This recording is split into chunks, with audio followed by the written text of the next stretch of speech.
Hello. Today we're going to be talking about the strategic leadership analysis for the company Toyota. This is the list of the team members, and the reason we chose Toyota was because we think that the company has a very distinctive leadership style. And now I'll be telling you more about what each team member has worked on. So, Lynn has worked on decision theory, and she will tell you more about how she has applied her this theory to her research. And then Noran will take it ahead and talk about how formal education of executives affects the organizational outcomes and their strategies. Then I will add on to it by telling you more about how the tenures of the executives affects the organizational outcomes. After which Sharbari will tell you more about her research related to the succession framework that Toyota has been implementing for a long time. We have referred to and applied propositions in our research. So after all that, we would be giving you a set of recommendations that we think Toyota can implement in the future. And then we would be wrapping up the presentation with a conclusion. Toyota Motor Corporation was founded in 1937 by Kiichiro Toyoda. In 2005, visionary Akio Toyoda was appointed as the CEO. With his leadership and guidance, Toyota's market capital was $218 billion as of October 2022. For the past decade, they have been the market leaders with almost 50% of the market share in Japan. They also have a large global presence with a current market share of 12%. The strategic organization analysis provided us with the insight that Toyota needs a more flexible and battle structure at the board and should increase the research and development for more sustainable automobile options. Having over 800,000 shareholders, they are one of the biggest car manufacturers in the world. Jeffrey Liker discussed in an interview saying that Toyota values teamwork, promotes leaders from within, values and respect their employees, and extend relationship building throughout the supply chain. With an educated and loyal top management team, Toyota has a stable and enthusiastic workforce. Over to Liz for the decision theories. According to the Carnegie School of Decision Theory, instead of influenced by computation of optimal action, complex decisions are determined mainly by behavioral factors. This demonstrates the complexity of human nature and the ease with which decision makers can inject their personal bias into solving problems. Finkelstein et al. Assert that decision makers' actions are found on their knowledge, belief, and desires, which vary significantly among various strategies. Therefore, that's why our group chose the decision theory to apply in this case study. Before being the president, Akio held position in most aspects of automobile industry, including production, marketing, and product development. Instead of being tested as his predecessor, he's vivacious, decisive, and enterprising person. That's why when becoming the president, Akio has made numerous strategies to restructure Toyota. First, Toyota invests heavily in technology, from AI, robotics, to gasification. In his vision, this strategy helped Toyota to tackle the challenge in the future. And besides, Toyota invests millions of USD into the startup project with unfamiliar names like Naoto or Risti.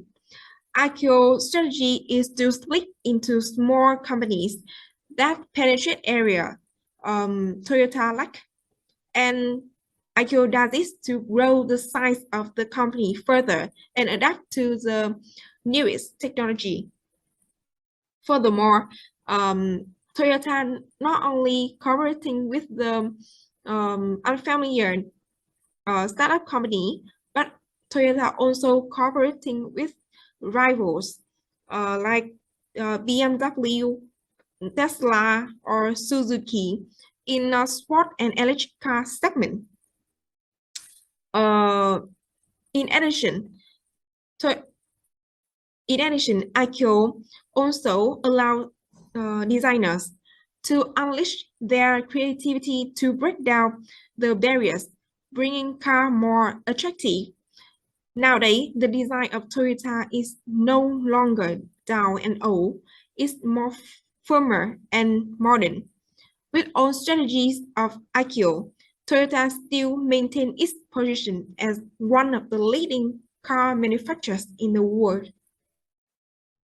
Next, Noreen will talk about executive formal education and organizational outcomes.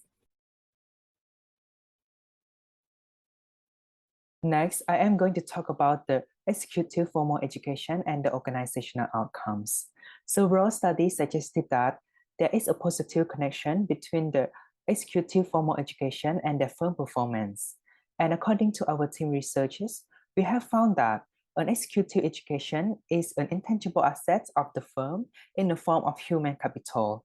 And also, it can be used as a source of competitive advantages for the firm to compete with their competitors and other rival business in the industries.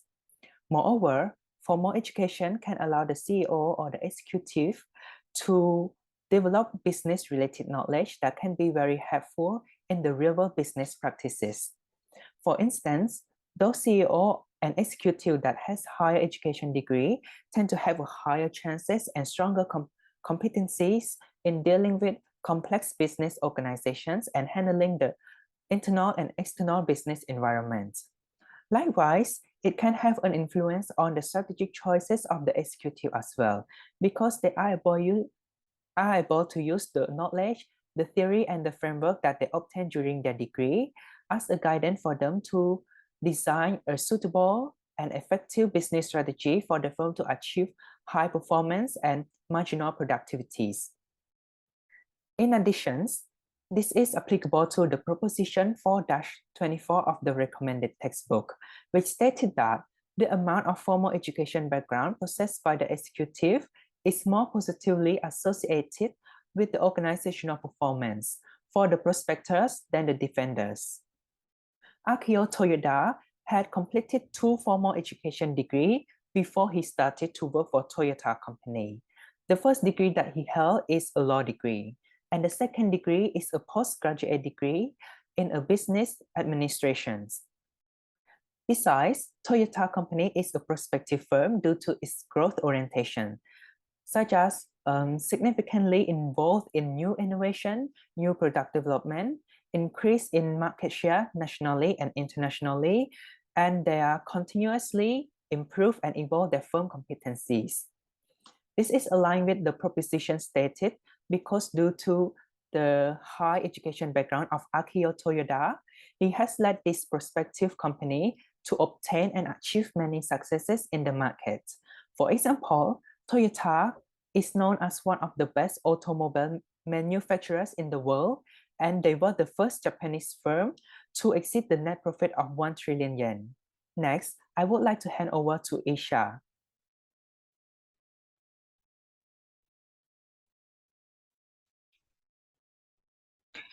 Now, speaking about the tenure of executives and the organizational outcomes, we observed that Mr. Toyoda has one of the longest tenures as CEO of an automotive company. His way of leading, often called the Toyota way, is something that a lot of companies and managers look up to and try to replicate.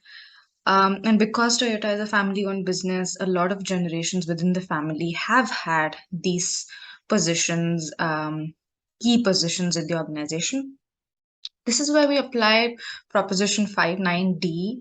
The longer a CEO's tenure, the less the heterogeneity within the TMTs, and that matched with our observations. We found out that the top management team, the board was not that heterogeneous. The characteristics of the members were not that different and unique from each other. There was a very obvious and glaring lack of representation of women in the team. And which is why we think that because the CEO is considered the very embodiment of the company. He has a long-term authority. He's revered, respected. So his tenure does prove to be a very important factor when it comes to heterogeneity within the top management levels. So now over to Sharwari. Okay, so I'll be talking about succession conceptual framework. The proposition is 6.3, and it says that related to non-family controlled firms, family controlled firms are more likely to dismiss CEOs who are not family members and less likely to dismiss CEOs who are family members. So Akio Toyoda has been the CEO of Toyota for the last 12 years, and he has been successfully running the company. And Daisuke Toyoda is seen as his successor. There hasn't been any official statement on this topic yet, but the top management and media believes that he's more likely to succeed him. In a recent annual general meeting, Akio Toyoda addressed to his shareholders and said that the successor of the company must have an unshakable conviction on why Toyota exists, and his goal should be to rejuvenate the management.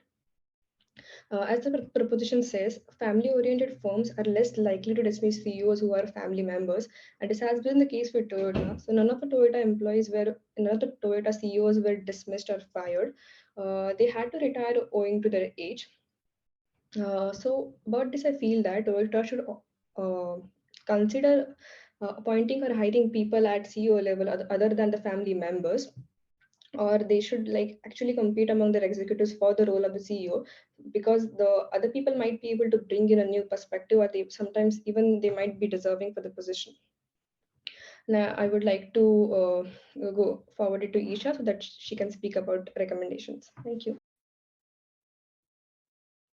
So these are a few recommendations that we as a team propose after having studied the leadership model for Toyota.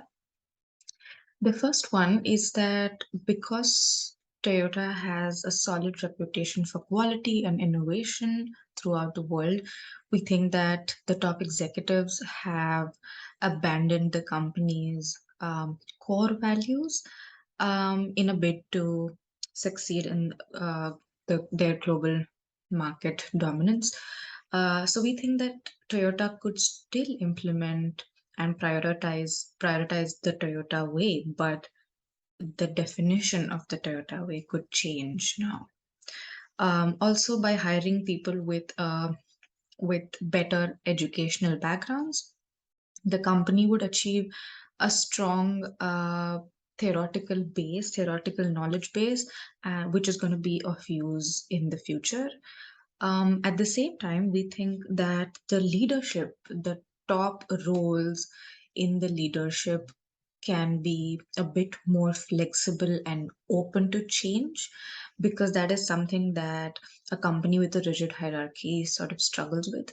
So we think that this could be the future of their leadership model, along with some more diversity with respect to gender, work experience, areas of expertise, and other backgrounds. And we also think that the board of directors should focus on appointing a CEO by studying and judging more than two people who could be competent enough to take over that post, instead of just going with the next generation of the family. So these are a few recommendations, and now Rishabh would give a final conclusion. With Akio's unique background and experiences, they have transformed Toyota by implementing novel strategies which enable them to keep up with the trending technologies. From the analysis of executives' educational background, it is clear that a prospective firm like Toyota can highly benefit from Akio's educational background and knowledge. Toyota has used the relay race technique of succession for recruitment of the CEO, but according to our analysis, they should have concentrated on using the horse race method, which involves selecting people from outside the family. Such a selection would encourage a more diverse, heterogeneous leadership and take their innovation strategies to next level. To conclude, I'll say over the last 5 years, Toyota has outperformed the market and have become the market leaders in Japan.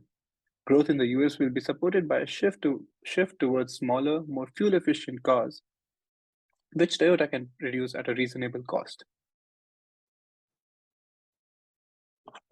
Thank you.